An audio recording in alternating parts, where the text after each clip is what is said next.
श्री गणेशाय नमः।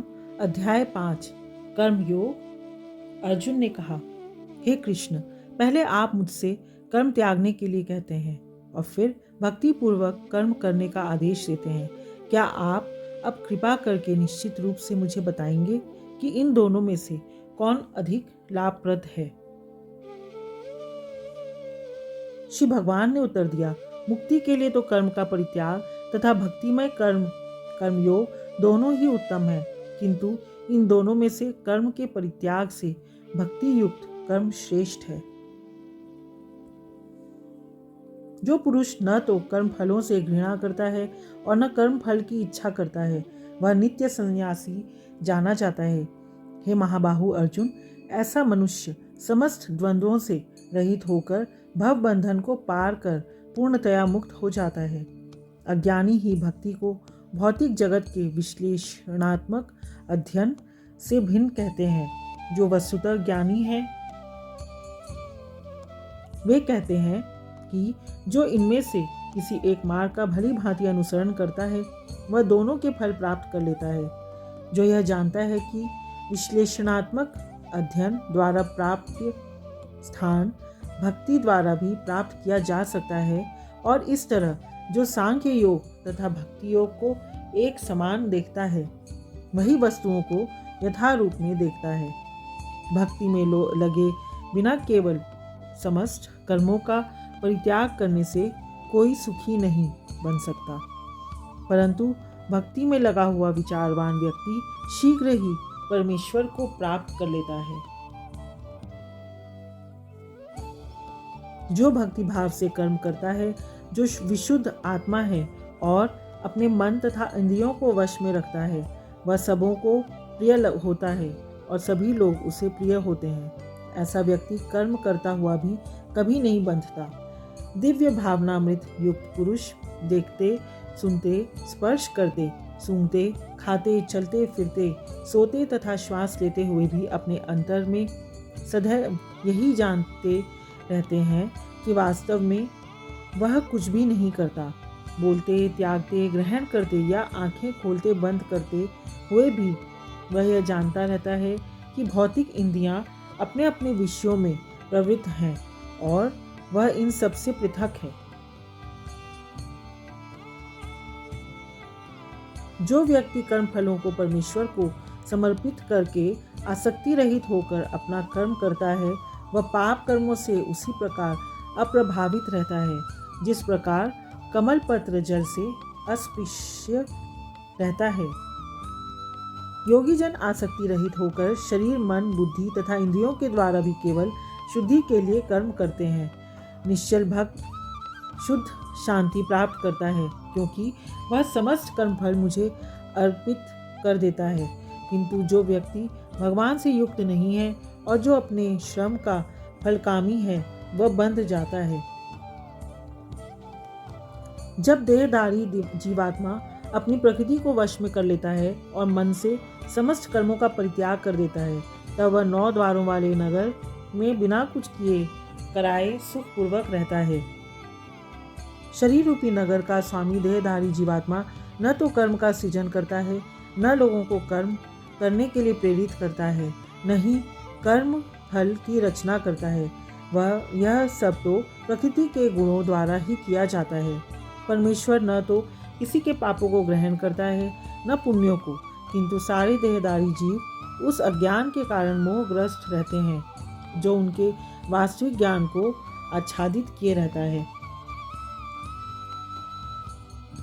किंतु जब कोई उस ज्ञान से प्रबुद्ध होता है जिससे अविद्या का विनाश होता है, तो उसके ज्ञान से सब कुछ उसी तरह प्रकट हो जाता है जैसे दिन में सूर्य से सारी वस्तुएं प्रकाशित हो जाती हैं।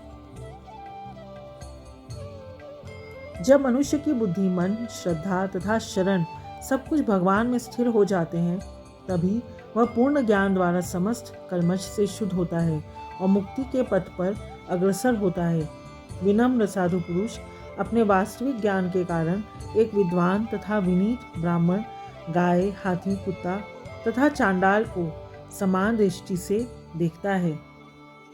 जिनके मन एकत्व तथा समता में स्थित हैं, उन्होंने जन्म तथा मृत्यु के बंधनों को पहले ही जीत लिया है।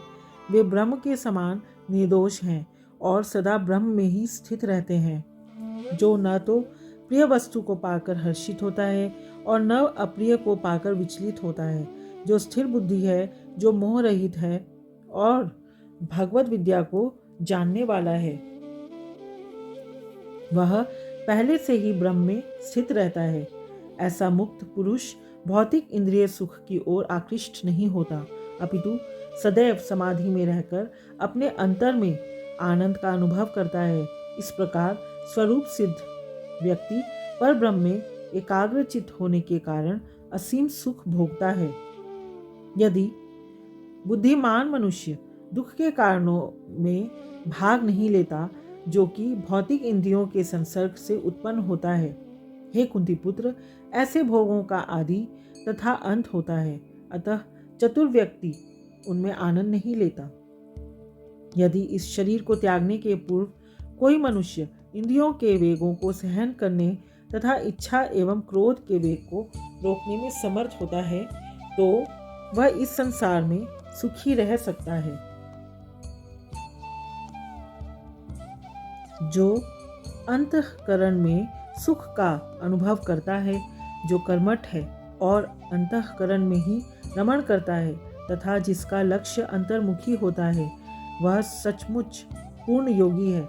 वह परब्रह्म में मुक्ति पाता है और अंत तो गत्वा ब्रह्म को प्राप्त होता है।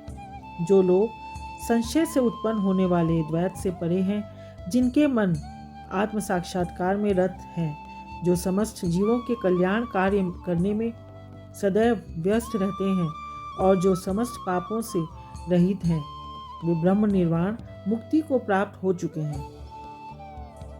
जो क्रोध तथा समस्त भौतिक इच्छाओं से रहित हैं, जो स्वरूप सिद्ध आत्म संयमी हैं और संसिद्धि के लिए निरंतर प्रयास करते हैं, उनकी मुक्ति निकट भविष्य में सुनिश्चित है। समस्त इंद्रिय विषयों को बाहर करके दृष्टि को भौं के मध्य में केंद्रित करके प्राण तथा अपान वायु को नथनों के भीतर रोककर और इस तरह मन इंद्रियों तथा बुद्धि को वश में करके जो मोक्ष को लक्ष्य बनाता है, वह योगी इच्छा, भय तथा क्रोध से रहित होता है। जो निरंतर इस अवस्था में रहता है, वह अवश्य ही मुक्त है। मुझे समस्त यज्ञों तथा तपस्याओं का परम भोक्ता, समस्त लोकों का तथा देवताओं का परमेश्वर एवं समस्त जीवों का उपकारी एवं हितैषी जानकर मेरे भावनामृत से पूर्ण पुरुष भौतिक दुखों से शांति लाभ करता है। इस प्रकार श्रीमद् भगवद गीता के 5वें अध्याय कर्मयोग कृष्ण भावना भावित कर्म का भक्ति वेदांत तात्पर्य पूर्ण हुआ। हरिओम तत्सत, हरिओम तत्सत, हरिओम तत्सत। श्री कृष्णार्पणमस्तु।